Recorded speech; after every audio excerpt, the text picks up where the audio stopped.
Good evening from New York. A religious jihad by fundamentalist crusaders who believe that murder is justified, their acts of violence having the intended effect of changing behavior. Our fifth story in the countdown, not the Taliban, not Hamas, not Al-Qaeda.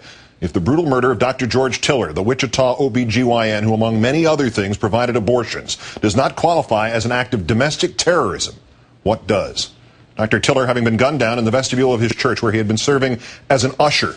His medical practice having been targeted many times before. In 1986, a bomb exploding on the roof of his clinic, he reopened. In 1993, Dr. Tiller shot in both arms by an anti-abortion activist. He returned to work.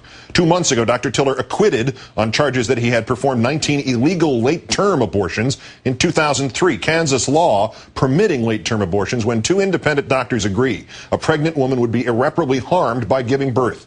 Abortion in this country legal for the past 36 years. This man accused of deciding which laws apply and which do not. Police arresting Scott Roeder in connection with Dr. Tiller's murder. NBC News having learned that Mr. Roeder is a member of the Freeman Militia with a previous 1996 conviction for possession of materials to make a bomb, who reportedly posted on the blog of the anti-abortion group Operation Rescue. Police finding the phone number for the senior policy advisor for Operation Rescue, herself convicted 20 years ago of conspiracy to bomb a clinic, in Roeder's car. Attorney General Holder directing the U.S. Marshals Service to increase security at Planned Parenthood and other facilities around the country to prevent related acts of violence.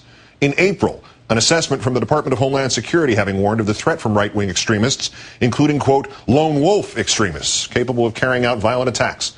One passage warning that right-wing extremists, quote, may include groups and individuals that are dedicated to a single issue, such as opposition to abortion or immigration.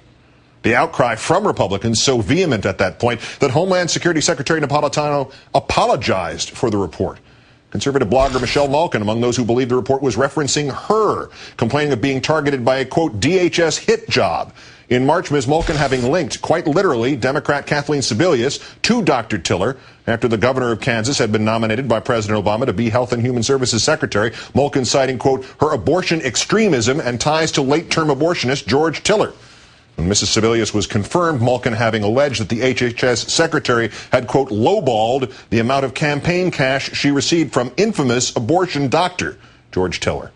Today, Ms. Malkin decried, quote, the thoroughly evil, cold-blooded act of domestic terrorism.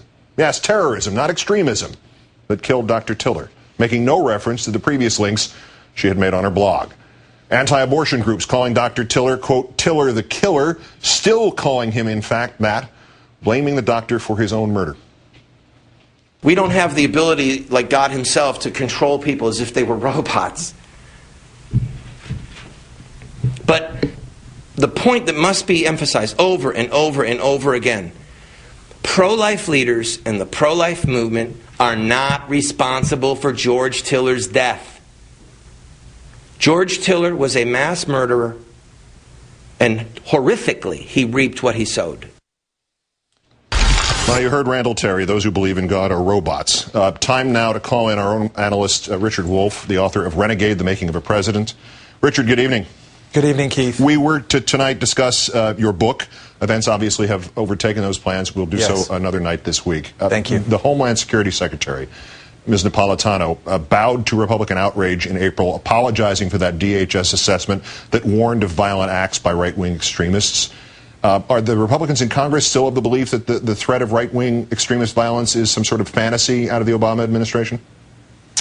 Well, Republicans in Congress want to have it both ways. They want to endorse the goals and aims of that movement and not be seen to endorse the results of that movement. And it strikes me as very curious that people who claim to have a zero tolerance for those who incite Muslim terrorism, who incite that kind of hatred towards America, find it very easy to turn a blind eye to people who incite hatred and violence towards Americans who are going about their legal work in America today. And there is a direct link. And just to cite someone who maybe has some experience of violence in America, John Lewis, remember when he said in the campaign, when those people at the McCain rallies who were saying, kill him, about the now President of the United States, John Lewis said there is a direct link here between those who fan this kind of mob sentiment and the violence this country has seen. You know, they need to look closely in the mirror today and say,